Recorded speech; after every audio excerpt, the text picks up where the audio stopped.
수고하고 무거운 짐 진 자들아 다 내게로 오라. 내가 너희를 쉬게 하리라. 나는 마음이 온유하고 겸손하니 나의 멍에를 메고 내게 배우라. 그리하면 너희 마음이 쉼을 얻으리니 이는 내 멍에는 쉽고 내 짐은 가벼움이라 하시니라. 마가복음 11장 28절 29절 말씀입니다. 우리의 참 소망이 되시는 하나님, 거룩한 날 하나님께서 복을 주시려고 구별하신 주일 아침에 성전으로 나와 삼위일체 하나님께 경배와 찬송과 영광을 올려드립니다. 지난 한 주간 세상에서 살면서 방황할 때도 있었습니다. 낙심된 순간도 많았습니다. 마음의 깊은 상처와 아픔을 그대로 가진 채 하나님 앞에 섰사오니 주님의 품 안에서 우리의 몸과 마음이 치유받고 안식을 누리며 새 힘을 얻게 하여 주옵소서.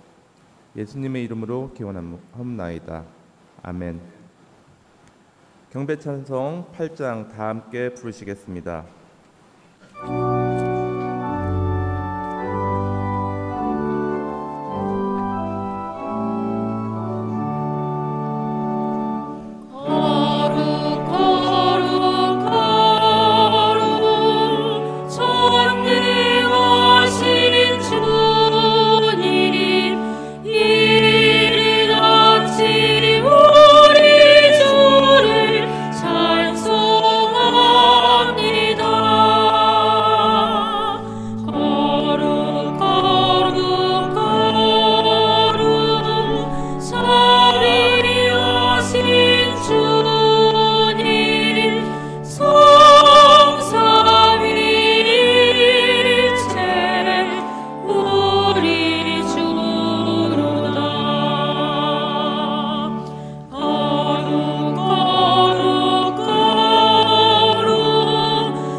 여호와여, 나의 영혼이 주를 우러러 보나이다. 나의 하나님이여, 내가 주께 의지하였사오니 나를 부끄럽지 않게 하시고 나의 원수들이 나를 이겨 개가를 부르지 못하게 하소서. 주를 바라는 자들은 수치를 당하지 아니하려니와 까닭없이 속이는 자들은 수치를 당하리이다.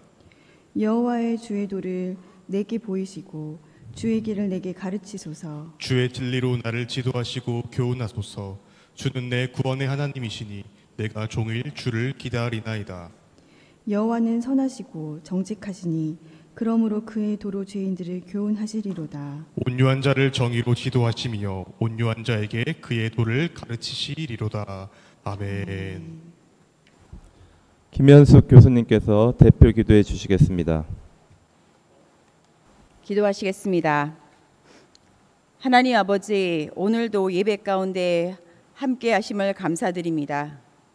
하나님의 은혜와 사랑을 경험하는 시간이 되기를 구합니다.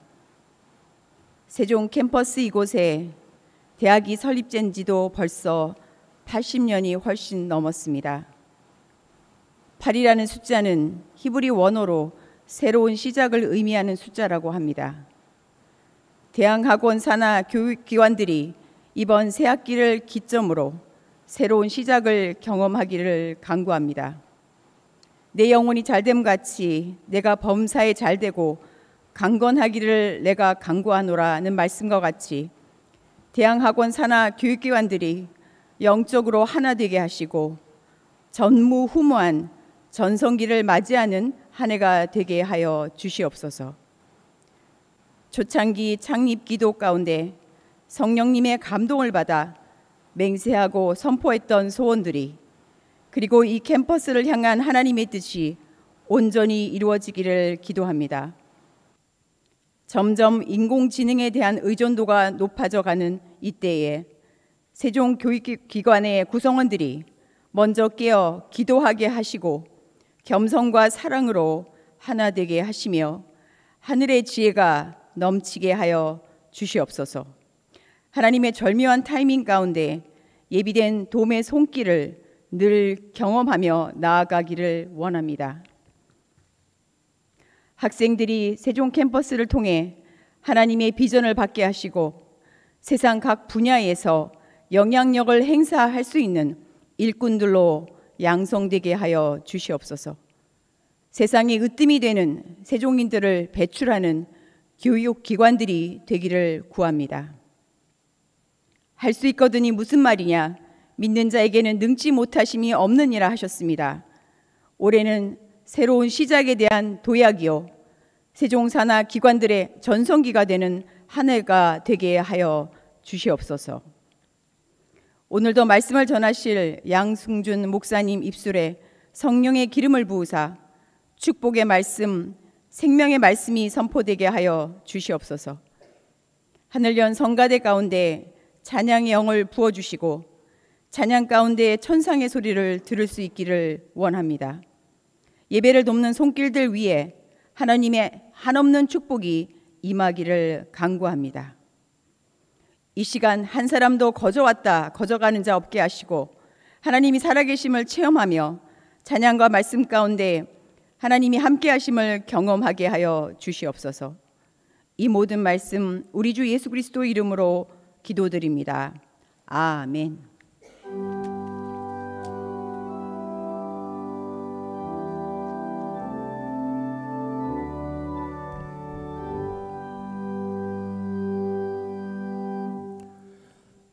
김덕영 국장님께서 성경 봉독해 주시겠습니다. 하나님의 말씀 요한복음 17장 17절부터 19절의 말씀과 창세기 18장 1절부터 5절까지 말씀을 봉독하겠습니다. 그들을 진리로 거룩하게 하옵소서. 아버지의 말씀은 진리니이다. 아버지께서 나를 세상에 보내신 것 같이 나도 그들을 세상에 보내었고 또 그들을 위하여 내가 나를 거룩하게 하오니 이는 그들도 진리로 거룩함을 얻게 하려 함이니이다. 창세기 말씀. 여호와께서 마므레의 상수리 나무들이 있는 곳에서 아브라함에게 나타나시니라. 날이 뜨거울 때에 그가 장막문에 앉아 있다가 눈을 들어본즉 사람 셋이 맞은편에 서 있는지라. 그가 그들을 보자 곧 장막문에서 달려나가 영접하며 몸을 땅에 굽혀 이르되 내 주여 내가 주께 은혜를 입었사오면 원하건대 종을 떠나 지나가지 마시옵소서. 물을 조금 가져오게 하사 당신들의 발을 씻으시고 나무 아래에서 쉬소서. 내가 떡을 조금 가져오리니 당신들의 마음을 상쾌하게 하신 후에 지나가소서. 당신들이 종에게 오셨음이니이다. 그들이 이르되 네 말대로 그리하라. 이는 하나님의 말씀입니다. 하늘연 성가대의 특별 찬양이 있겠습니다.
김현중 목사님께서 설교해 주시겠습니다.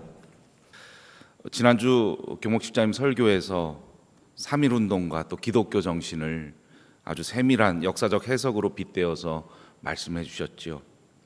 그러면서 105년이 지난 지금 이 시대에 기독교 정신을 창학 이념으로 가진 우리들이 해야 할 새로운 항거는 무엇이겠는가 라는 실천적인 화두를 던져주셨습니다. 항거의 사전적인 의미는 순종하지 않고 맞서서 반항하는 것인데, 저는 이 화두를 곱씹어보고 생각하면서 에지언에서 듣고 배운 이야기들을 종합해 거룩하게 사는 길이 이 시대에 우리가 해야 할 새로운 항거가 아닐까 생각해 보았습니다. 그런데 적지 않은 교회들이 거룩하게 사는 길을 오해하거나 착각하고 있습니다. 오늘 첫 본문에 예수님께서 강조하신 진리의 말씀을 따라서 거룩하게 살아가야 되는데, 진리를 방해하는 두 가지의 사상이 팽배해져 있지요. 그 사상들은 율법주의와 무법주의라고 할 수 있습니다. 율법주의는 신앙생활에서 반드시 무엇을 해야 한다, 무슨 예배와 기도회가 있어야 하고 꼭 참여해야 된다, 그리고 그런 생각과 그런 행위를 하면 안 된다, 그런 일들 하면 죄가 되는 것이고 하나님께 심판을 받고 벌을 받는다 등을 강요하는 것이지요. 사람들이 원하든 원하지 않든 한국 교회는 이 율법주의적인 사고와 전통에 깊게 물들어 있습니다. 저는 30대 초반에 경기도 부천에서 작은 개척교회를 상가 2층에 시작했습니다. 10여 년간 개척교회 목회를 경험하면서 당시에 소속된 교단과 또 지역의 지원을 받아서 중동에 위치한 레바논과 시리아, 요르단을 탐방한 적이 있었습니다. 이 세 나라를 순서대로 방문하면서 율법주의가 점점 더 강해지는 나라로 가는 것 같은 느낌을 받았습니다.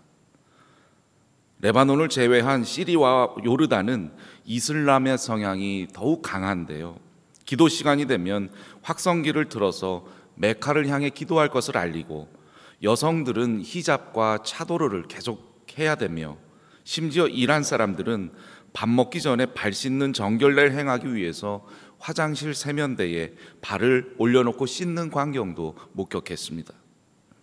어떻게 보면 종교적인 경건을 열심히 실천한 것 같기도 하지만 율법주의적인 그 사고와 전통에 매여서 고통을 받고 있는 듯한 느낌도 지울 수가 없었습니다.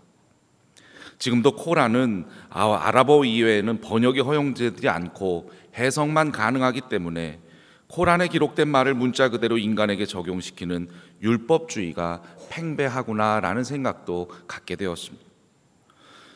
개신교도 종교개혁 이전에 이 카톨릭, 구교, 라틴어로 된 성경을 사제나 신부들만 볼 수 있었기 때문에 허황된 율법이나 규례들을 적용해서 사람들을 올가매었던 십자군 전쟁, 또 면벌부와 같은 그런 진리의 말씀들을 유린했던 역사가 있습니다.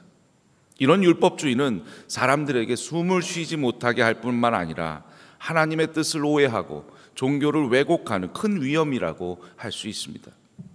예배당을 성전이라고 부르면서 신성화시키고요, 교인들로 하여금 성전 중심의 생활을 하도록 가르치고 마치 성전이 삶의 전부인 것처럼 가르치는 것이 율법주의지요. 주일 성수 원칙을 율법처럼 가르치면서 주일 예배 한 번만 빠져도 큰 벌을 받고 병에 걸릴 것처럼 위협하는 것도 율법주의입니다. 목사를 제사장으로 가르치고 그에게 엄청난 권위를 갖게 하면서 절대적인 복종을 강요하는 것도 율법주의의 또 다른 얼굴이죠. 이 세상에서 하는 일은 모두 썩어 빠질 일이고 교회 일과 선교만 주의 일이고 거룩한 일이라는 것, 그런 가르침도 율법주의입니다. 율법주의의 짐 아래에서 우리 에지언 교회 강단에서 선포되는 예수님의 복음의 진리 말씀을 하나하나 알고 배우게 된다면 그것들이 얼마나 자유케 하는, 해방을 주고 진리로 거룩하게 하는 소식인지 모릅니다. 이제 마음껏 숨을 쉴 것 같은 그런 기분이죠. 하지만 다른 한편으로 불안감도 있습니다. 그동안 나를 붙들어 매고 있던 끈으로부터 풀려나서 적막한 광야의 길을 헤맬 것만 같은 그런 불안감을 느낄 수도 있죠. 율법주의에서 풀려나는 것은 좋은데 그렇게 하다가 무법주의에 빠지는 것은 아닌지 두려워지는 것입니다. 무법주의란 예수 그리스도 안에서 율법이 끝났으니까 이제는 내 마음껏 살아도 된다고 생각하는 태도를 말합니다. 우리는 율법주의로부터 해방되어야 하죠. 하지만 율법주의로부터 벗어난다는 말은 무법주의자가 된다는 뜻이 아닙니다. 예수님께서 보이는 성전을 허물라고 하셨으니 이 땅에 그 어떤 형태의 종교적인 건물도 세워서는 안 된다고 주장하는 것이 무법주의지요. 예수님께서 제사장 제도를 폐하셨으니까 교황, 신부, 목사의 모든 교권은 사라져야 마땅하다고 하는 것이 또 무법주의입니다. 예수님께서 안식일에 일하셨으니 어느 하루를 떼내어 예배드릴 필요가 없다라는 것도 무법주의지요. 예수님께서 율법을 폐지하셨으니 나는 아무 것에도 얽매이지 않겠다라고 착각하는 것도 무법주의입니다. 율법주의에 빠지거나 이 무법주의에 빠지는 것은 우리의 타락한 욕심에 속아 넘어갔기 때문입니다. 잠깐이라도 우리 타락한 욕심에 대해서 방심하게 되면 우리는 어느 사이에 율법주의에 기대어 죄를 탐하거나 무법주의자가 돼서 죄를 즐기게 됩니다. 그래서 사도 바울은 이 두 극단을 생각하면서 다음과 같이 말씀하지요. 율법주의로부터 벗어날 것을 권고하면서 하신 말씀은 이렇습니다. 그리스도께서 우리를 해방시켜 주셔서 자유를 누리게 하셨습니다. 그러므로 굳게 서서 다시는 종살이의 멍에를 매지 마십시오. 갈라디아서 5장 1절의 말씀입니다. 반면에 율법주의에서 해방되고 자유케 돼서 무법주의에 흐를 것을 염려하며 다음과 같은 말씀도 덧붙여 주셨습니다. 형제자매 여러분, 하나님께서는 여러분을 부르셔서 자유를 누리게 하셨습니다.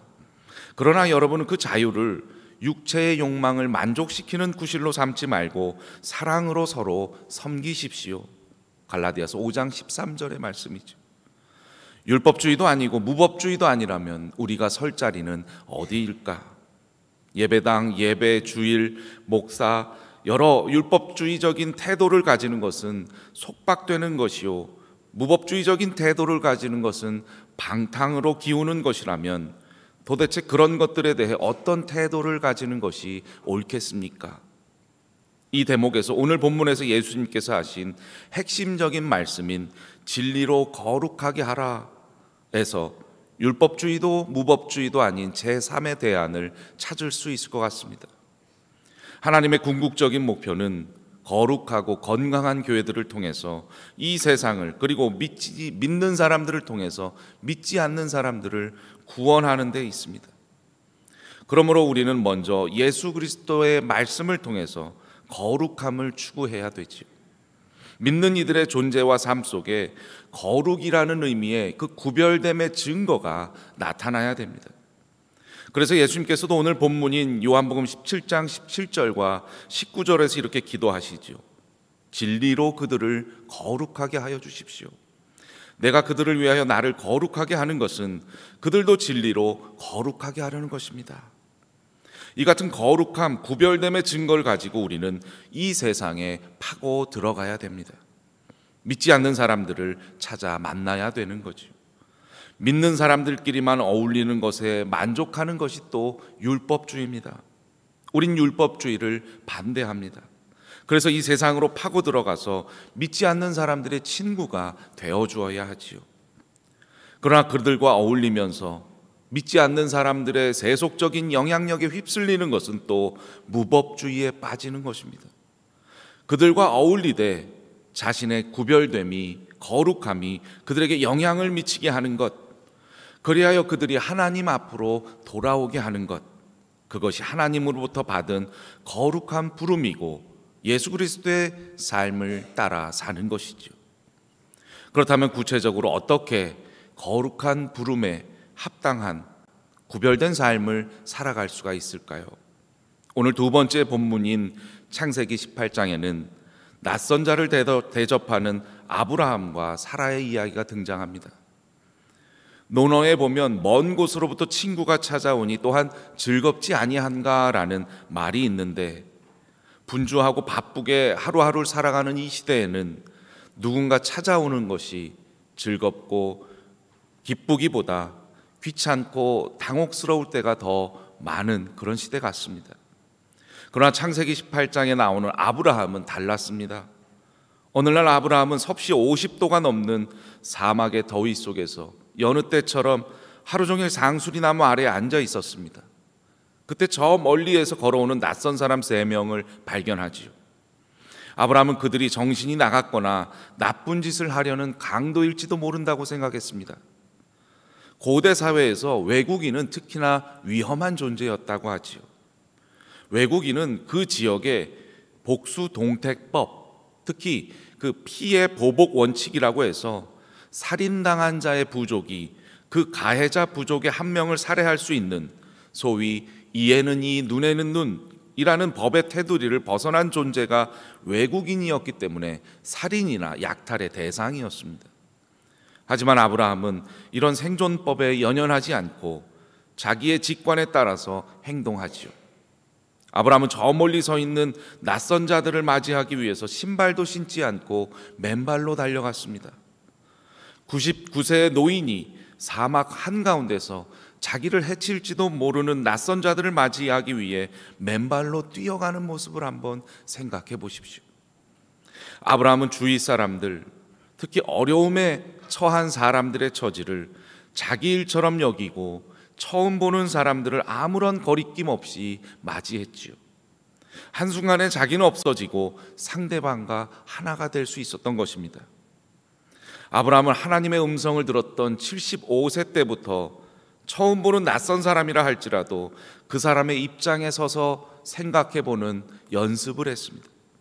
단순히 감정이 일치하는 공감의 단계를 넘어서 남이 아프면 나도 아프고 남이 기쁘면 나도 기쁜 혼연일체의 신비한 합의를 이루어 갔던 것이죠.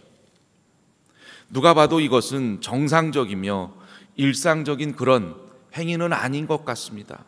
사막에서 만난 낯선 자들에게 절을 하고 그들에게 맨발로 뛰어갔다는 일. 그러나 아브라함은 지난 24년간 남의 처지를 이해하는 것뿐만 아니라 그 사람의 제2의 자아가 되는 그런 경지에까지 이를 수 있었던 거죠. 오늘 본문에서 특히 아브라함은 낯선 자들에게 이렇게 말합니다. 손님들께서 저를 좋게 보시면 이 종의 곁을 그냥 지나가지 마시기 바랍니다. 물을 좀 가져오라 하셔서 발을 씻으시고 이 나무 아래서 쉬시기 바랍니다. 손님들께서 잡수실 것을 제가 조금 가져오겠습니다. 이렇게 이 종에게로 오셨으니 좀 잡수시고 기분이 상쾌해지신 다음에 길을 떠나시기 바랍니다. 아브라함은 선한 영향력의 판단 기준이 자기 자신이 아니라 자기 밖의 상태인 타인이나 당신에게 있었다고 말하죠.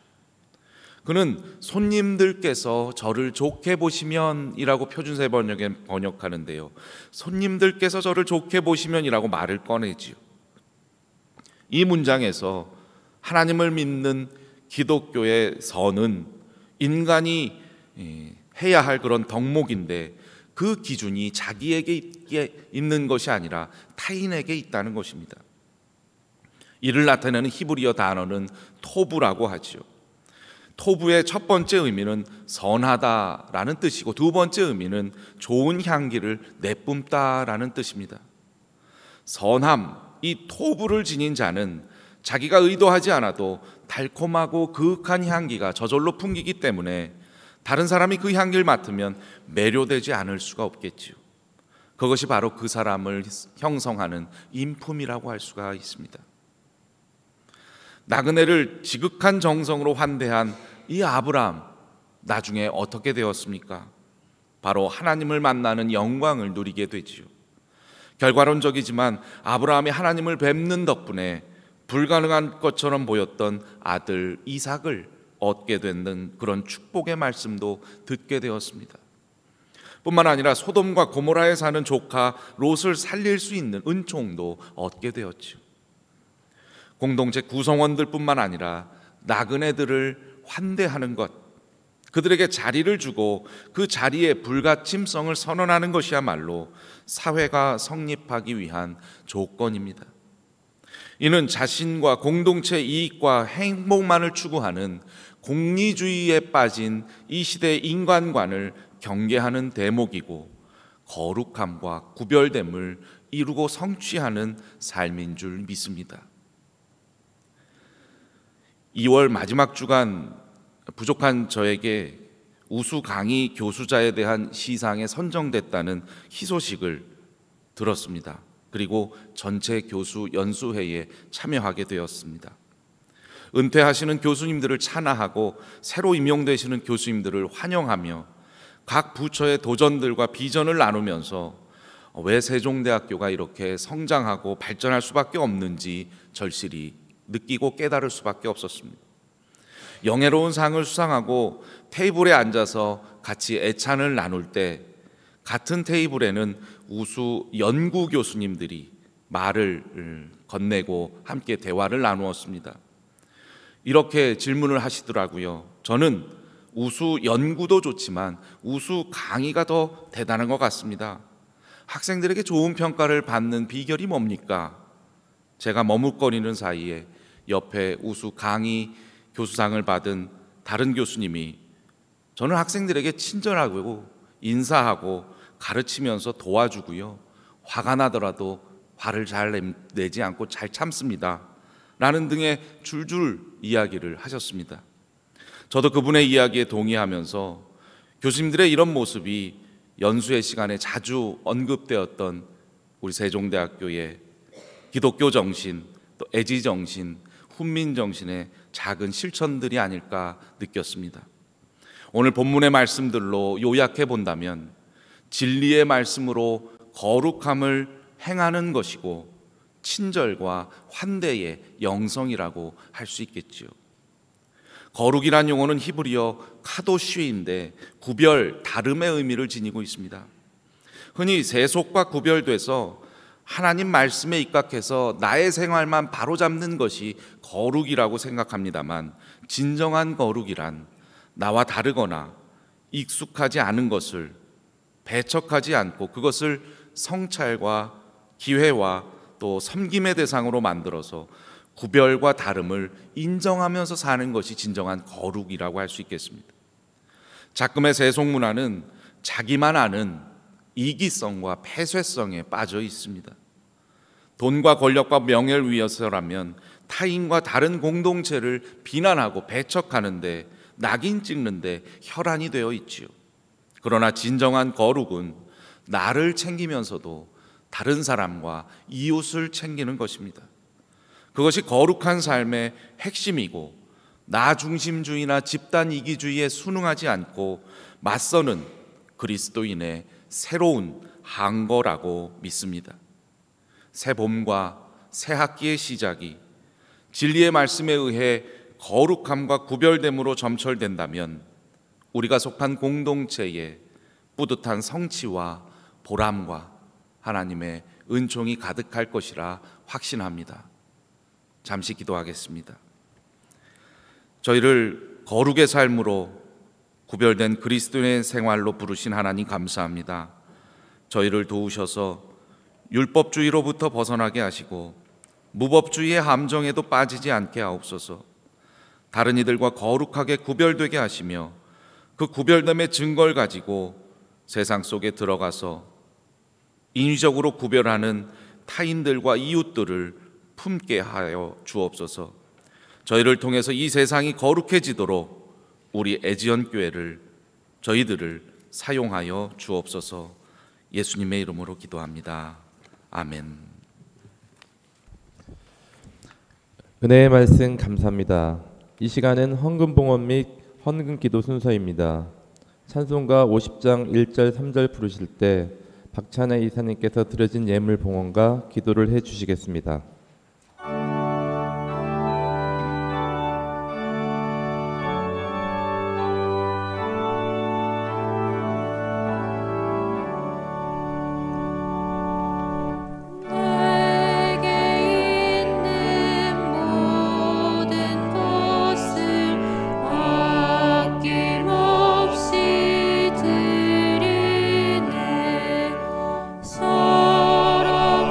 사랑하고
주께 드리네.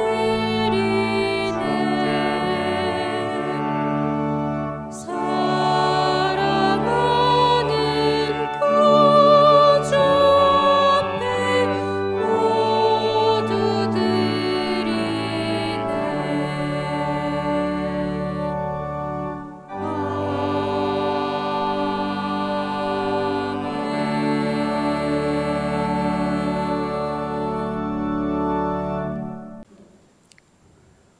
기도드리겠습니다. 은혜로우신 하나님, 복되고 거룩한 날을 맞아 주님 앞에 나와 예배할 수 있는 기회를 주시고 신령한 은총을 받게 하시니 감사합니다. 한 주 동안 저희에게 일할 수 있는 힘과 건강을 허락해 주시고 때마다 일마다 채워주신 축복에 감사하여 수고하여 얻은 물질을 드리오니 기쁘게 받아 주시옵소서. 마음과 뜻과 정성을 모아드린 예물이 하나님의 거룩한 사업을 위해 쓰고도 남음이 있는 오병이어의 역사가 나타나게 하옵소서. 특별히 우리들이 하는 일들을 도우셔서 날마다 번영하고 발전하게 하시고 복음의 열매와 사랑의 열매들이 나타나게 하옵소서. 아브라함과 같은 참된 믿음과 나눔의 삶을 살기를 결단하오며 예수님의 이름으로 간절히 기도드립니다. 아멘. 이태하 교목실장님께서 환영 및 광고해 주시겠습니다.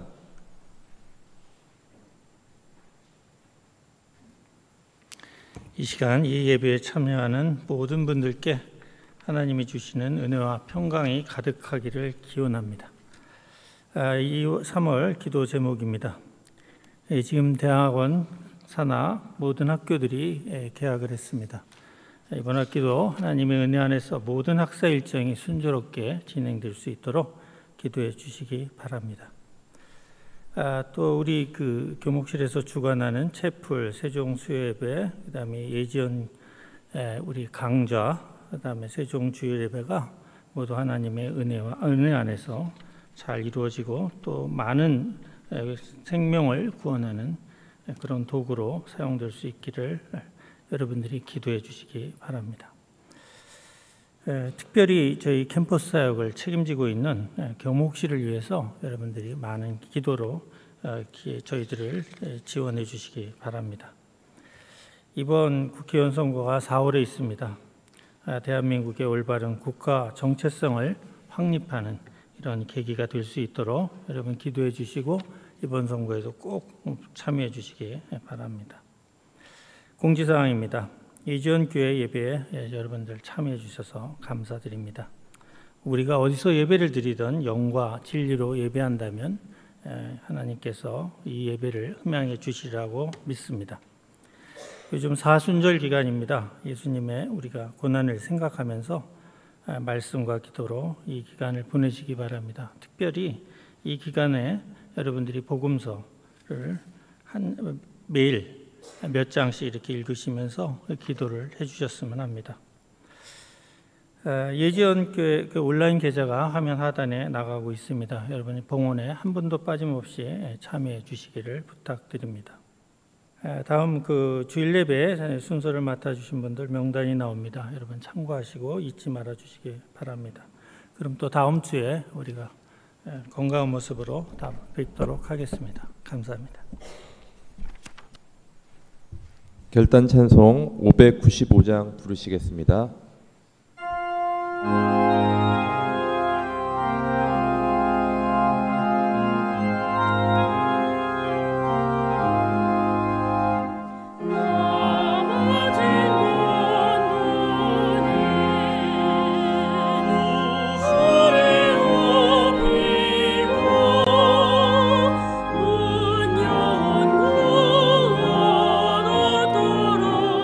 자리 놓아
다 같이 주기도문으로 예배를 마치겠습니다. 하늘에 계신 우리 아버지, 아버지의 이름을 거룩하게 하시며 아버지의 나라가 오게 하시며 아버지의 뜻이 하늘에서와 같이 땅에서도 이루어지게 하소서. 오늘 우리에게 일용할 양식을 주시고 우리가 우리에게 잘못한 사람을 용서하여 준 것 같이 우리 죄를 용서하여 주시고 우리를 시험에 빠지지 않게 하시고 악에서 구하소서. 나라와 권능과 영광이 영원히 아버지의 것입니다. 아멘.